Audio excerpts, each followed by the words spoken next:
প্রতি বছরের মতো এবারও ব্যতিক্রমে আয়োজনের মধ্য দিয়ে অনুষ্ঠিত হল সুনামধন্য আইনি সহায়তাকারী প্রতিষ্ঠান কিংডম সলিসিটরস এর বর্ষপূর্তি অনুষ্ঠান। সন্ধ্যায় মাইল্যান্ডের একটি হলে এই অনুষ্ঠানে উপস্থিত ছিলেন সিনিয়র সাংবাদিক ও সলিসিটরস এবং ব্যারিস্টাররা।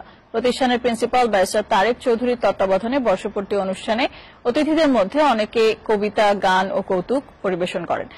অনেকে আবার গানের সাথে সুর মিলিয়ে নিজেও গান পরিবেশনের পাশাপাশি হাতে তালি দিয়ে শিল্পীদের উৎসাহিত করেন। অনুষ্ঠানের শুরুতে বিশাল কেক কেটে উদ্বোধন করা হয় বর্ষপূর্তি অনুষ্ঠান। এরপর আগত অতিথিদের কিংডম সলিসিটরস এর প্রিন্সিপাল তারেক চৌধুরী ফুল দিয়ে শুভেচ্ছা জানান। অনুষ্ঠানে উপস্থিত ছিলেন চ্যানেল আই ইউরোপের সিইও রেজা আহমেদ, ফয়সাল চৌধুরী শুয়েব, সাপ্তাহিক জনমত সম্পাদক নবাবউদ্দিন, সোসাইটি অব বাংলাদেশি সলিসিটরের প্রেসিডেন্ট শফিকুর রহমান বেলাল, এসএটিভির বিশেষ প্রতিনিধি হেফাজুল করিম রকিব।